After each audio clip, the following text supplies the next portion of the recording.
Did you ever have a dress-up box as a kid? Did you ever pretend to be your favorite novel or movie character? I did. Donning princess dresses, pirate scruffs, garishly beaded skirts, or my mom's wedding veil, I would climb onto my bed and sing and dance from the top of my lungs. There are plenty of embarrassing videos of this. My mom will be happy to show you later. These characters I dressed up as, these mythical figures of high adventure and true love, they were my very first roles, and my bed the stage upon which I felt their emotions, their intuition, and became a part of a grander story.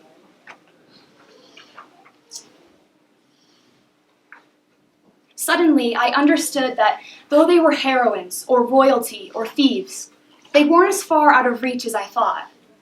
Theater is the microcosm of our lives. It's where our humanity is played out before us by actors, singers, dancers, and orchestras that swell in crescendos to lead our souls. Good theater reveals something about ourselves. It compels forth a yearning for truth, beauty, and goodness, the virtues of its world. At the same time, it asks us to examine the darkest parts of ourselves. But good theater also leaves us with hope. Though perhaps not in plain sight, it is always what we take with us. When we finally leave our seats and make our way back up the aisles and into our cars, we ought to know ourselves a little bit better. But what if you don't know anything about theater? What if you've never been to a show downtown or don't know the difference between an ensemble member and a swing? This spring, I had the opportunity to work with students who were exactly in your shoes. I honestly didn't quite know what to expect when I arrived at Blessed Sacrament Catholic School in downtown Denver, except that I was tired from getting up at 5:30 a.m. to make the 45-minute drive. When I stepped inside the humble fine arts room, I was greeted by a small conglomerate of 8th grade students who did not look quite as enthused as I did to be creating an original opera from scratch. They had just finished reading The Lion, the Witch, and the Wardrobe by C.S. Lewis, our source material for the show, and were expected to come to class every day prepared to write lyrics, memorize music, create set pieces, and to learn. This was their show, after all. But not a single 8th grader raised their hand to indicate they had ever done theater before. I was quite honestly shocked. Coming from Front Range, where theater is such an integral part of our culture here, I couldn't fathom being in a place in which it was absent. However, when asked if they had ever seen a musical, or heard of, or simply listened to one, nearly all of them raised their hand. They couldn't pick out complex motifs or themes of the show and expound upon them. They couldn't tell me why one particular scene chose the lighting it did, or why one character served as a foil to another. But what they did know is that they loved the sensational, fantastical stories these shows told. They loved the onstage brawls and high-stakes gambles. They loved the soaring romantic melodies and the sound of the violin, even though they couldn't tell me why. For at its most basic, these elements brought something beautiful to life in front of them, something that stirred genuine delight and emotion. They knew they had watched something important, something compelling enough that they wanted to share it without shame. To not understand why this was not irredeemable. So, we started with the basics. What is a character? What is a setting? Play a chord. What does it sound like? Anxious or carefree? And gradually became more complex. What is essentially missing if we don't have this particular character? Or if we communicate the wrong emotion in this scene? Elementary, it seems, and it was. But without understanding the basics, they couldn't create a brand new show, let alone begin to understand how or why it functions the way it does. With a simplified approach, the kids began to raise their hands more often. They read each other the scripts they had written, out loud, without my prompting. Learning the basics was like turning on a light switch.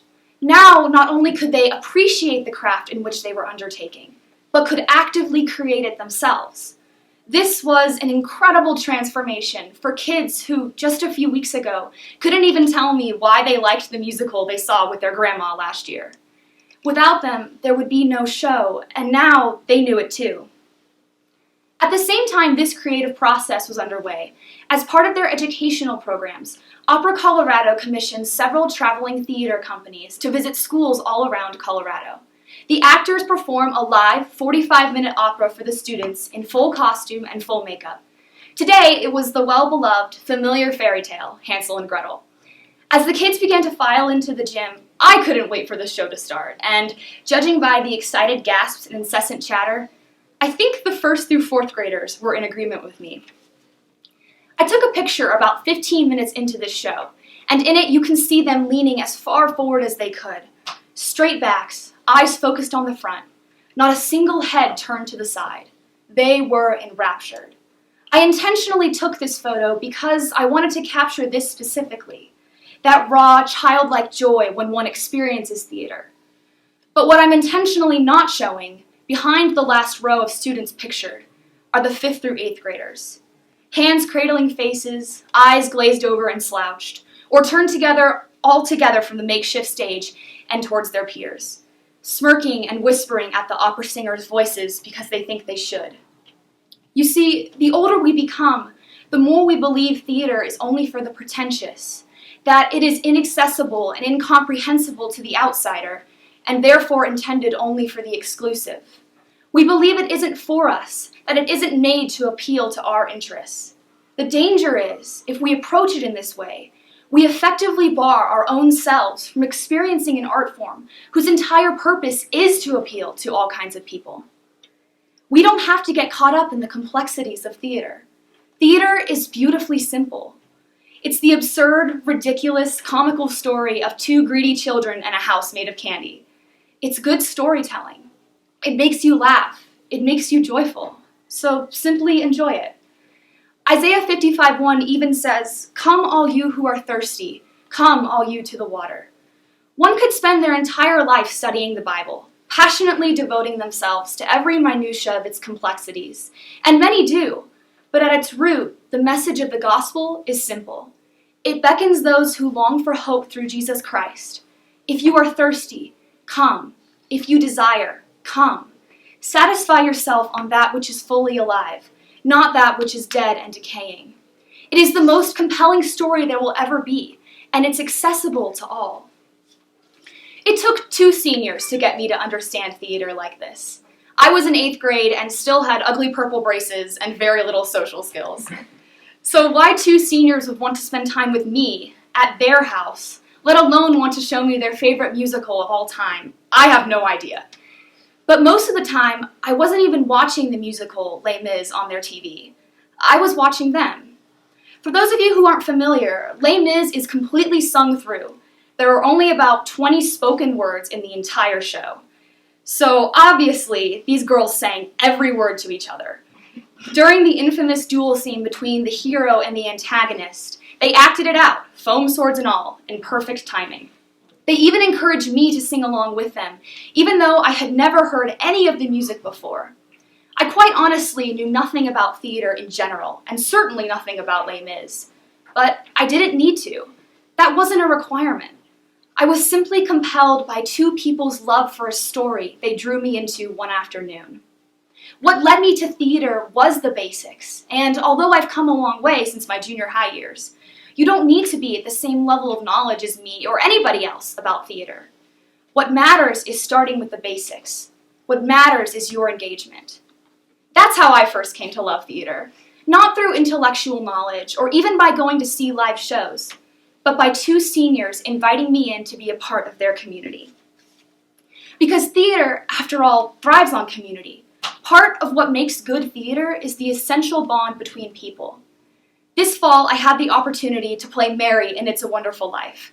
For those of you who aren't familiar with the movie or Front Range's production, Mary is the wife of George Bailey, the character at the epicenter of the show, and who happened to be played by Michael Klima.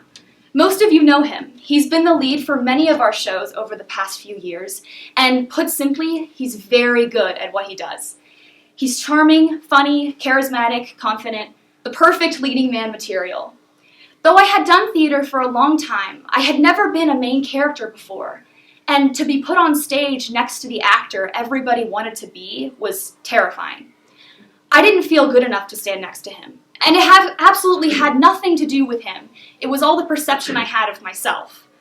But before I tread too deep into self-pity, I do want to make a point, which is that it did impact our relationship on stage together. I didn't understand my role, and I certainly didn't understand his. Because of that, rehearsals became more occupied with my own concern for myself, what he thought of the line I just read, or how uncomfortable I felt, rather than on the story, or what we, together, as a unit, were communicating to our audience. Romans 12:5 says that, in Christ, we, though many, may form one body, and each member belongs to all others.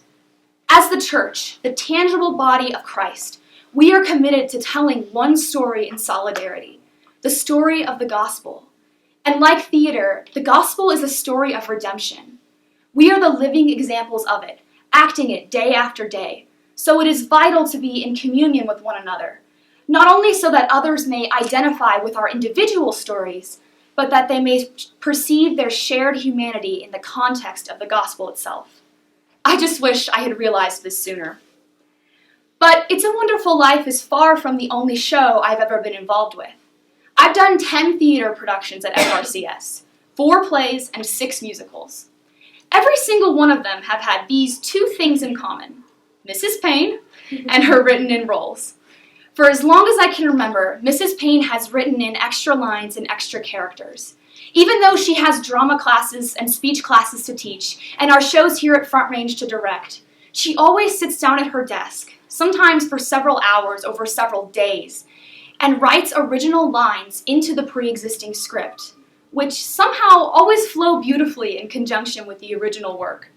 You would never know that every one of our shows has her expert handiwork scattered throughout. I've been one of these written-in roles, 3 or 4 times actually. Without them, I never would have created the iconic roles of maid, neighbor, or wife of the guy who was actually in the script. But in all seriousness, without them, I never would have been able to be in the fall play, completely excluded from theater, and auditioning only to be immediately turned away. It would have been accessible only to the upperclassmen, who were so much older and more talented than me anyway. But like it does in so many other places, Mrs. Payne is the one who single-handedly prevents this from happening. When there are no roles left to cast, she creates them herself. When freshmen are isolated from seniors, she literally writes a connection for them. A scene together becomes a way to laugh together. In her theater, we are family. But there is also a unique connection and a community experience between audience members. There has to be, even sitting next to a complete stranger. I had the opportunity to interview Alex Tora, a professor of musical theater at Syracuse University, New York, as well as a full-time theater producer at a company in Philadelphia. As both a teacher of theater and a creator of theater, here's what he had to say about the audience. Theater is a movable, breathing art piece. It's alive.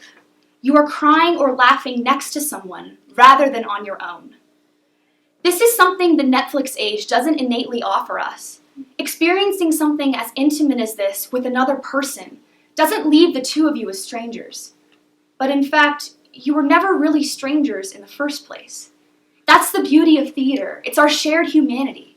What is presented on stage isn't unfamiliar to any of us. But in order to partake in this conversation, you must first partake in the story. If you've never been to a Broadway show, you're missing out on something important. When we engage with theater, we become better people. That is the truth. Suddenly, a 2.5-hour show is not enough. Though the cast takes their final bows and ushers the lights up and the spell is broken, as the audience rises from their seats, they are enraptured in conversation with those around them. It's all anyone can talk about. Those were our lives up there on stage. It makes us want more.